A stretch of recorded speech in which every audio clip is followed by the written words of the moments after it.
पाया पडतो हा बाप प्रत्येकाच्या जवळ जाऊन. माझ्या मुलीचं लग्न आहे, पैशाची गरज आहे दादा, मला पैसे दे. बाप तिथे रडत असतो.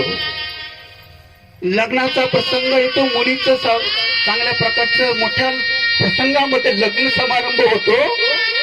लग्न समारंभ झाल्यानंतर बाप कुठेतरी एका मंडपाच्या बाजूला जाऊन रडत असतो,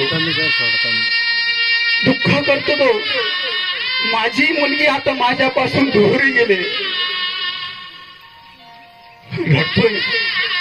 ज्या मुलीला तळ हाताच्या फोडाप्रमाणे समजलेलं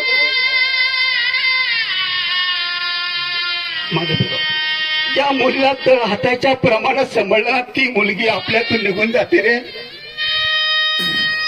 मंडपाच्या कोपऱ्यामध्ये जाऊन बाप हा ढसा ढसा रडतो माझ्या मुलीसाठी. बाप निघून जातो ना, ह्याचं दुःख बापाचं जेव्हा कळतं. बाप हा महत्वाचा आहे. घरातून बाप निघून गेला ना, घर जेव्हा बंद होतं ना, तेव्हा त्या घराला कुलूप लागलं.